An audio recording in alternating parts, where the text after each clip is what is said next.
26వ అధ్యాయం 10వ వచనం మనం చదువుకున్నాం. సామెతల గ్రంథం 26వ అధ్యాయం 10వ వచనం మనం చదువుకున్నాం. అధికముగా నొందినవాడు సమస్తము చేయవచ్చును. అందరి మాటతో చెప్పండి. అధికముగా నొందినవాడు సమస్తము చేయవచ్చును. దేవుని వాక్యాన్ని మనం ధ్యానించాము. బైబిల్ సెలవిస్తూ ఉంది, అధికము అని అంటే లెక్క పెట్టలేనంత, కొదువ లేనంత, కొరత లేనంత అని అర్థం. 1, 2, 10 ఉంటే సంఖ్య చెప్పబడుతుంది. అధికం అంటే లెక్కించలేనంత. అధికం అంటే ఏమిటి? లెక్కించలేనంత. అధికముగా నొందినవాడు సమస్తము చేయవచ్చు. అబ్రహామును దేవుడు అధికంగా ఆశీర్వదించాడు. దావీదును దేవుడు అధికంగా ఆశీర్వదించాడు. ఇస్సాకును దేవుడు అధికంగా ఆశీర్వదించాడు. యాకోబును దేవుడు అధికంగా ఆశీర్వదించాడు. ఈ రకంగా చూసుకుంటే సొలొమోనును కూడా దేవుడు అధికంగా ఆశీర్వదించాడు. రకరకాలుగా ఒక్కొక్క వ్యక్తిని అన్ని విధాలుగా కనపరిచి అన్ని రీతిలుగా దీవించారు. మరి వాళ్ళు దీవించబడినట్టు, వాళ్ళు అధికంగా పొందుకున్నట్టు మనము కూడా పొందుకోవాలి. మరి మనం పొందుకోవాలంటే మనం ఏం చేయాలి? దయచేసి ఆ మాట మనం చదువుకున్నాం. యాకోబు రాసిన పత్రిక 1వ అధ్యాయం 5వ వచనం నుండి 7వ వచనం వరకు మనం చదువుదాం. మీలో ఎవరికైనా జ్ఞానము అనకాడ ఏదైనా పెట్టుకోండి. మీ సమస్యను పెట్టుకోండి, ఆర్థిక పరిస్థితులు పెట్టుకోండి, ఏ పరిస్థితులైనా పెట్టండి. మీలో ఎవరికైనా జ్ఞానము కొదువుగా ఉన్న ఎడల అతడు దేవుని అడగవలెను, అప్పుడు అది అతనికి అనుగ్రహింపబడి. ఎట్లా అనుగ్రహించబడుతుందట? ఆయన ఎవరిని గద్దెంపక, అడిగే వ్యక్తిని గద్దెంపక అందరికీ ధారాళము అంటే అధికము అని అర్థం. ధారాళని ఇచ్చే దేవుడు. అయితే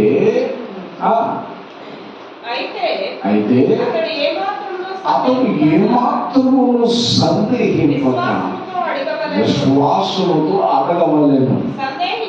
సందేహించువాడు గాలి చేత రేపబడి ఎగిరిపడు సముద్ర తరంగములో పోయుడును. అట్టి మనుషుడు విమర్శకుడై తన సమస్త మార్గములు అస్థిరుడు కనుక ప్రభువు వలన అతనికి ఏమైనాను దొరుకునని తలంచుకొనరాదు. స్తోత్రం చెప్పండి. అబ్రహాము గాని, దావీదు గాని, సొలొమోను గాని, ఇస్సాకు గాని, యాకోబు గాని భక్తులందరూ కూడా దేవుని వైపు చూశారు. అందుకే వారి ఆశీర్వాదానికి కొరత లేదు, కొదువ లేదు. వారి ఆశీర్వాదాన్ని చూసి రాసులే భయపడ్డారు. వారిని దేవుడు దీవించడం ద్వారా చుట్టూన్న ప్రజలు కూడా అసూయపడినట్లే దేవుడు వాక్యం సాధిస్తుంది. కాబట్టి నీకు నాకు అట్టి స్థితి కావాలి అని అంటే దేవుణ్ణి అడగాలి. ఎవరిని అడగాలి? దేవుడు ఏది కుదులేని వాడు. ఆయన కలిగిన ప్రతిదీ ఆయన వల్ల కలిగింది. భూమి దాని సంపూర్ణతలో దాని నివాసులు యెహోవావే. ఆకాశ వైశాల్యం క్రిందంతా ఆయనదే. వెండి ఆయనది, బంగారం ఆయనది, సమస్తం ఆయనవే. ఆయన అధికముగా నొందినవాడు. ఒకరోజు యాకోబు ఏం చేశాడంటే 12 మంది కొడుకులు పిలిచాడు. 12 మంది కొడుకులు పిలిచి ఆ మాట చదువుదన్నా, ఆ మాట చదువుతూ కాస్త వాక్యంలో కూడా ఆదికాండం 49వ అధ్యాయం, ఆదికాండం 49వ అధ్యాయం 1వ వచనం మనం చదువుకున్నాం. ఆదికాండం 49వ అధ్యాయం యాకోబు తన కుమారులందరినీ పిలిపించి 12 మంది పిల్లలను పిలిచాడు. 12 మంది కొడుకులు పిలిచి ఇట్లా అన్నాడు, మీరు కూడి రండి, అంత్య దినములలో మీకు సంభవింపబో సంగతులు మీకు తెలియజేస్తాను. స్తోత్రం చెప్పండి. 12 మందిని పిలిచాడు, 12 మంది కోడలను పిలిచాడు, 12 మంది సంతానాన్ని పిలిచాడు. వారి పిల్లలు వచ్చారు, వారి పిల్లలు వచ్చారు, వారి పిల్లలు వచ్చారు. ఇట్లా ప్రతి వారిని పిలిచాడు. పిలిచి ఏం చేశాడో చెప్పరా? ఇంకొక మాట మనం చదువుకున్నాం. ఆదికాండం 49వ అధ్యాయం 28వ వచనం మనం చదువుదాం. ఇవి అన్నీ ఇశ్రాయేలు 12 గోత్రాలు, వారి తండ్రి వారిని దీవించు వారితో చెప్పినది ఎవరి దీవెన చొప్పున వారిని దీవించాడు. స్తోత్రం చెప్పండి. ఎవరి దీవెన చొప్పున వాళ్ళు దీవించాడు. పెద్దోడికి ఎక్కువ ఇచ్చి చిన్నోడికి తక్కువ, చిన్నోడికి ఇచ్చి మధ్యలోడికి తక్కువ చేయాల. ఒకళ్ళు కూడా దిగు పుడుస్తారని యాకోబు తన 12 మంది కొడుకులు పిలిచాడు, 12 మంది కోడలు పిలిచాడు, వాళ్ళ పిల్లల అందరిని పిలిచి సమకూర్చాడు. వాళ్ళందరూ చూసేదానికి ఈ 49 అధ్యాయంలో యాకోబు పెద్ద ప్రసంగం వచ్చేసింది. స్తోత్రం చెప్పండి. యాకోబు పెద్ద ప్రసంగం వచ్చేసింది. పెద్ద ప్రసంగం చేస్తున్నాడు ఆయన.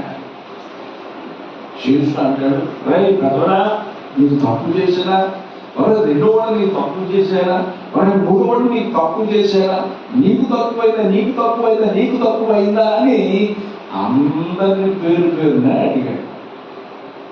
మీరు ఆ పురుగులు కాబట్టి అడుగుతారా, ఓకే అంటారా? అమ్మాయి పెద్దవాళ్ళు, చిన్నవాళ్ళు, మూడో వాళ్ళు, నాలుగో వాళ్ళు అందరిని అడిగాడు. అందరికి సమానంగా ఇచ్చావు. సంతోషం. ఎవరికి వాళ్ళే సంతోషం ఉన్నారు. ఒకరికి ఎక్కువ చేయలేదు, ఒకరు తక్కువ చేయలేదు. స్తోత్రం చెప్పండి. ఇట్లా యాకోబు ఎవరి దీవెన వాళ్ళకి ఇచ్చేశాడు. యాకోబు ఏం చేశాడంటే ఎవరి దీవెన వాళ్ళకి ఇచ్చేశాడు. యాకోబు దగ్గర ఏమీ లేదు. అన్ని పిల్లలకి ఇచ్చేసాడు, అందరిని దీవించేశాడు. యాకోబు దేవుడు లేదు. అయితే యాకోబు మాత్రం దేవుడు. ఎవరున్నారండి? అందరూ చెప్పాలి. యాకోబుకి ఎవరున్నారు? దేవుడు. అయితే యాకోబు వీళ్ళందరినీ పిలిచి మరొక మాట అంటాడు.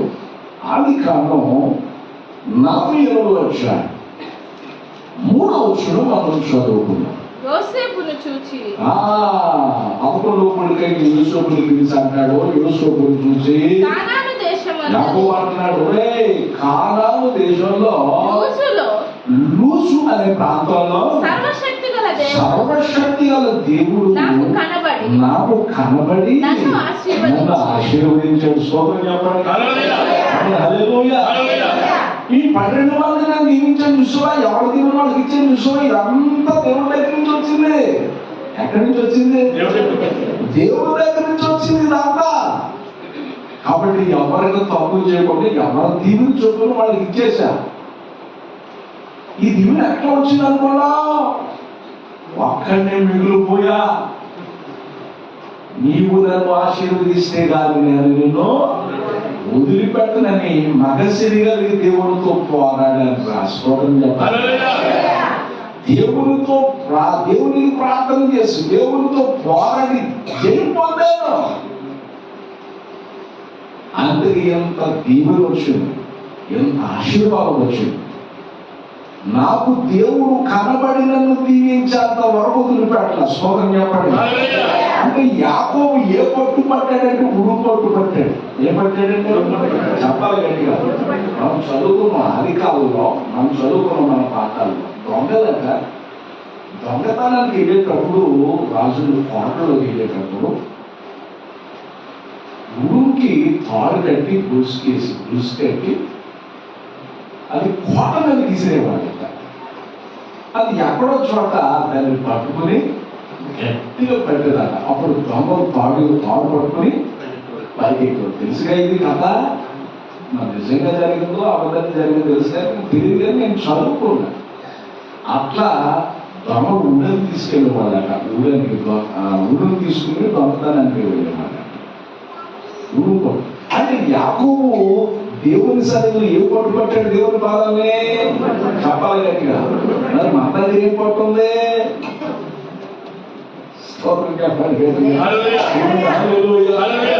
మన దగ్గర ఏం పట్టు ఉంది?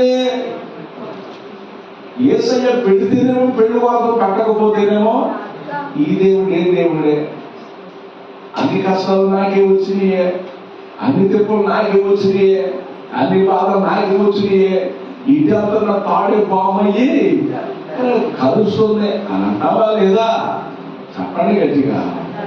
యాకోబు దేవుని పట్టుకుంది. ఎవరిని పట్టుకున్నాడు? గురువు పట్టాలన్నమాట.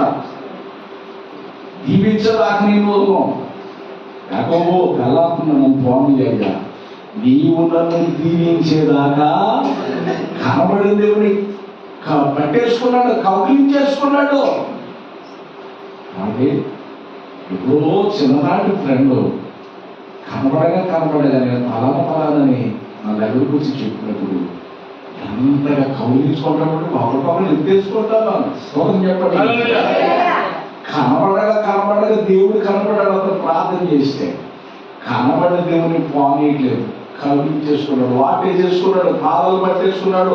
నీవు నన్ను దీవిస్తే కానీ నేను వదిలిపెట్టాను.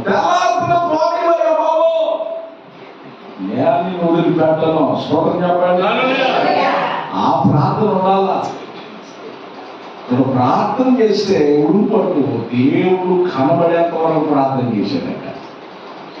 కారణం అయ్యా నేను ప్రార్థన చేస్తున్నాను కానీ నేను కళ్ళు మూసినప్పుడు అంతా తెల్లగానే కనబడుతున్నాయి అట. స్తోత్రం చెప్పండి. ప్రార్థన చేసేటప్పుడు ఎట్లా కనబడుతుందట? అంత ఎట్లా కనబడుతుందట? అక్కడ ఎట్లా ఉంటుంది? రాత్రులు ఎట్లా ఉంటుంది? కళ్ళు మూస్తే ఎట్లా ఉంటుంది? కళ్ళు తెరిస్తే ఎట్లా ఉంటుంది? స్తోత్రం చెప్పండి. కళ్ళు మూస్తే, కళ్ళు తెరిస్తే వెలుగురా. కళ్ళు మూస్తే ఒకసారి మూసుకోండి, కళ్ళు ఏం కనపడుతుంది మీకు? కళ్ళు తెరవండి, ఏం కనపడుతుంది మీకు? మాస్టర్ గారు వెలుగు కనపడుతుంది లేదు కానీ మీ గడ్డం పడి మాత్రం కనపడుతున్నాయి.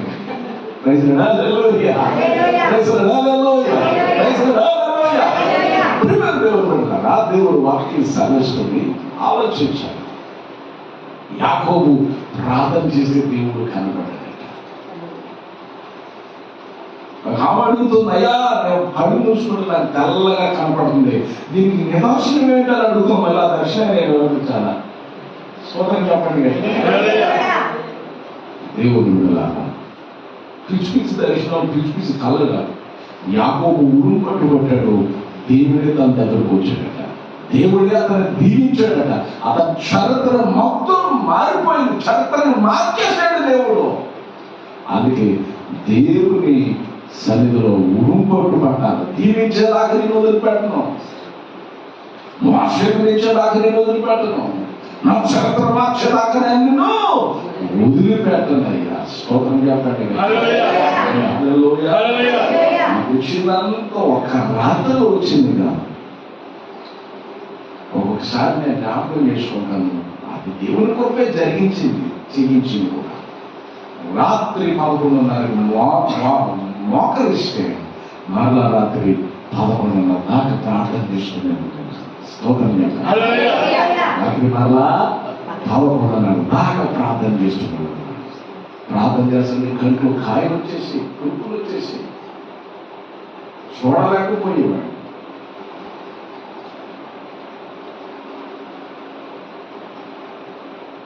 ఇదంతా ఒక రాత్రిలో వచ్చింది. ఇదంతా ఏదో వచ్చింది కాదు, ఎక్కట్లో వచ్చింది కాదు. ఇదంతా దేవుని కూడా నన్ను దేవుడి కోసం బలపరిచింది, నడిపించింది. దేవుడే చేసేసుకొని చేయించుకున్నాడు ఆయన. ఆడియన్స్ అంటే ప్రేక్షకులు అంతే.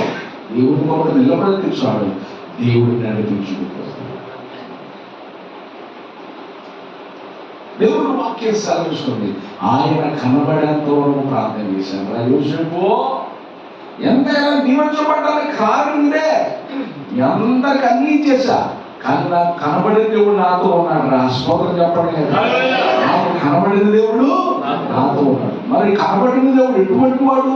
బుద్ధి, జ్ఞానము, సర్వ సంపదలు ఆయనలో ఉన్నాయట. స్తోత్రం చెప్పాలి.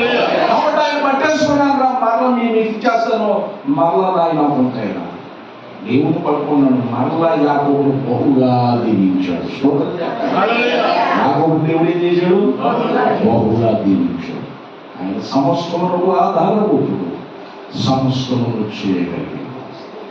కనుక నువ్వు అడుగు, ఆయన పక్షపాతి కాడు. అడుగు వాటి కంటే ఉంచు వాటి కంటే అత్యధికంగా నీ జీవితంలో చేయగలిగిన దేవుడు, అత్యధికంగా ఇవ్వగలిగిన వాడు.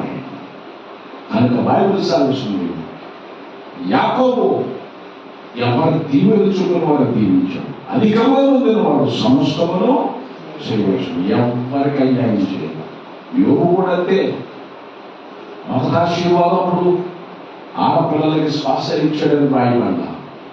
రెండో ఆశీర్వాదం అప్పుడు రెండంతల ఆశీర్వాదం పొందుకున్నప్పుడు యాకోబు అన్న మగ పిల్లలకి అందించాడు, ఆడపిల్లలకు కూడా అందించాడు. స్తోత్రం చెప్పండి. హల్లెలూయా. చాలా మంది మనం పక్షపాతం చూద్దాం. ఆడపిల్లలకు ఇంటికి వెళ్ళిపోయేదిగా ఎందుగా అని అంటే, మగపిల్లలకు అన్నట్టు ఆడపిల్లలకు కలగదు. బుద్ధి ఏదన్నారు మనం మాట్లాడకూడదు.